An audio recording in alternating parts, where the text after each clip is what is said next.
Rehavana malala mpifelenantrana zontsika mionatso zao fampizary indray mofinainy mba ho sakafom-panahinao afantaranao tokoa sitrapon'Andriamanitra izay mba rahan'ny soratra masina amin'ity ity. Ika dia miarabanao aminaran'i Jesosy Kristy manao ny voninahitsy. Aminareo ny fahasoavana sy ny famindram-poana ny fiadanana avy an'Andriamanitra ray sy Kristy Jesosy tompontsika. Amen. Alarobia 7 Janoary 2022 imajinantsika aloha teny hoe lehibe ny voninahitr'Andriamanitra. Andeha riavana idera sy ankalazan'ny tompo isika.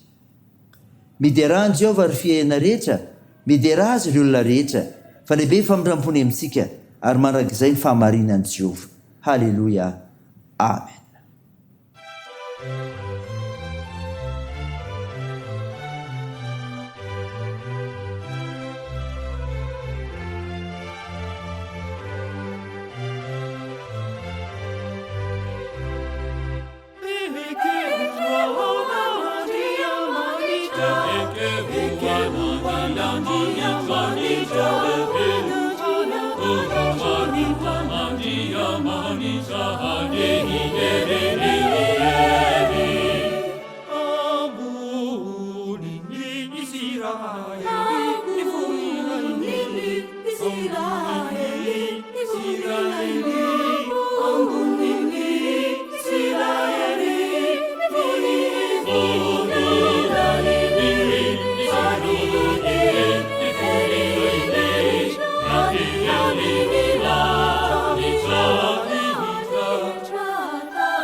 Ivavaka isika.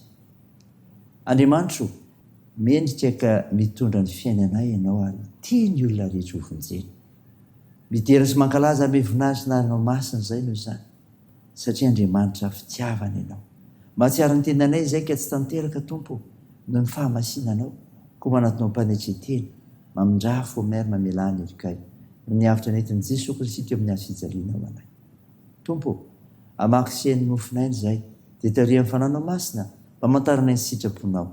Aoka hitombo ny finoana ianao ilay masina, aminaran'i Jesosy Kristy tomponay nanaovanay sy angatahana izany mivavaka izany. Amen. Ny mofinainantsika amin'ity ity riavana malala dia hitanao amin'ny filazantsara ny soratan'i Lioka. Lioka 5 ny 7:20 ka hatramin'ny 4:30. Mivako toy izao aminaran'i Jesosy. Ary rehefa tokony ho avaloana taorian'izany teny izany, dia nitondra Petera sy Jona ary Jakoba izy ka niakatra tany an-tendrombohitra hivavaka. Ary mbola nivavaka izy dia niova ny toetrany tarehiny. Ary ny fitafiny dia tonga fotsy sady nanerantseratra. Ary indreo nisy roalahy niresaka taminy dia Mosesy sy Elia. Izay niseho tambony-nahitra ka nilaza ny fialany izay efa efainy any Jerosalema. Ary efa navesatry ndory ny mason'ny Petera sy ny namany.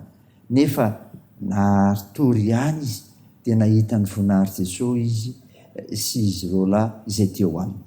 Ary tamin'ny nisarana izy roalahy taminy dia hoy Petera tamin'i Jesosy, Tompoko, tsara raha mitoetreto sika, aroka izay hanao trano lahy telo. Ny anankiray ho anao, ny anankiray ho an'i Mosesy, ary ny anankiray ho an'i Elia. Nefa tsy fantany izay nolazainy. Ary raha mbola niteny izany izy dia nisy rahona anseho nanarina azy ireo.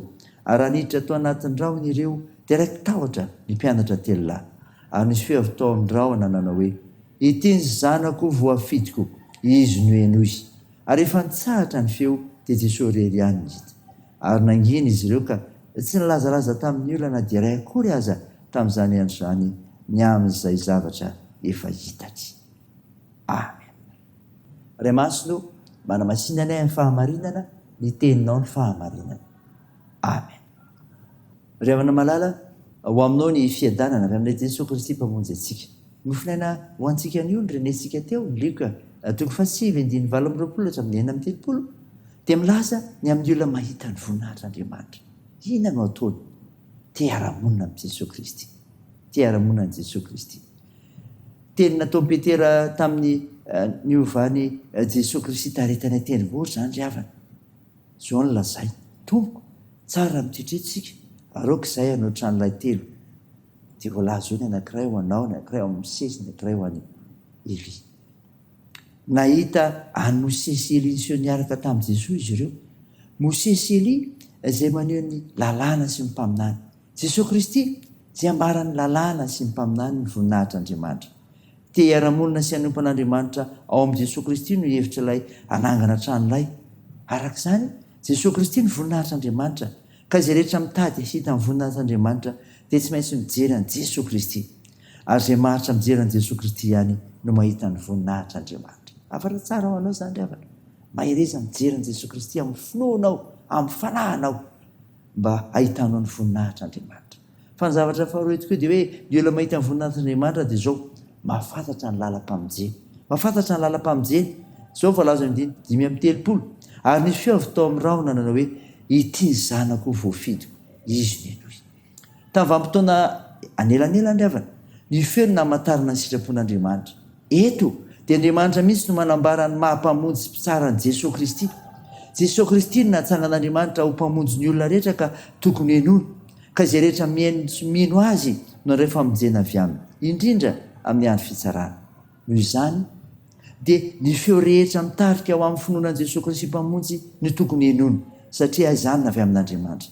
Ary tsy avy aiza akory izany feo izany fa avy amin'ny soratra masina, lalàna sy mpaminany izay ambara eto. Ry havana malala, izao izany. Ny amin'izany hoe te hita ny voninahitr'Andriamanitra ve ianao? Hatsapanao fa te-ara-monina amin'ny Jesosy Kristy ianao ary mahafantatra ny lalam-pamonjena koa izay efa soritany ao amin'ny fiainantsika. Raha izany ry havana, dia n'Andriamanitra ny voninahitra. Amen. Andeha hivavaka isika. Tompo, misaotra noho ny mofinaina ny meno anay izay milaza ny amin'ny olona mahita ny voninahitra ao Andriamanitra.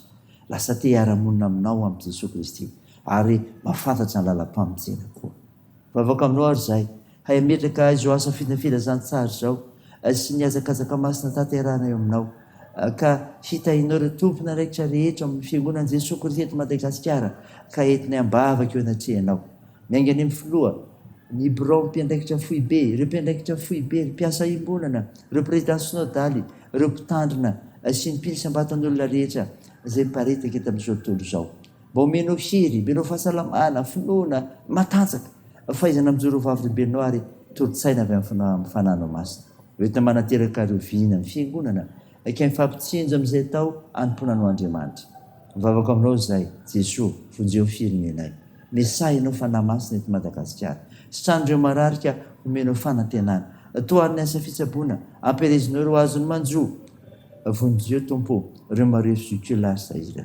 Tao io fihazakazanay amin'ny asa mandrara, ny fianarana, ny tokantrano, ny fikasana tsara rehetra. Nivavaka dia ataonay aminaran'i Jesosy Kristy mpamonjy anay, izay efa nampiandrany koa nivavaka manao hoe raha nay ao izy any an-danitra, ho masinina anie ny anaranao, ho tonga anie ny fanjakanao, atao anie ny sitraponao ety an-tany ho tahaka ny an-danitra. Meo ny anio izy anina sahaza ao anay, ary mamela ny elikay tahaka ny namelanay izay meloka taminay, ary aza mitondra anay amin'ny fakam-panahy, fa manafanay amin'ny ratsy, fa anao ny fanjakana sy ny hery ary ny voninahitra marak'izay. Amen. Raha izay fotoana ry havana malala, nitsodrana tolotra anao aminaran'i Jesosy Kristy. Aza manana inona fa aoka ny fihavana sy ny fonambany fisaorana no hitanao manambara ny fangatahana-taonan'Andriamanitra amin'ny zavatra rehetra ary ny fiadanan'Andriamanitra sy metry ny fahalalana rehetra hiary ny fonareo sy ny hevitrareo ao amin'ny Kristy Jesosy. Amen. teo an'Andriamanitra irery ny voninahitra amin'ny anaran'ny Ray sy ny Zanaka ary ny fanahy masina. Amen.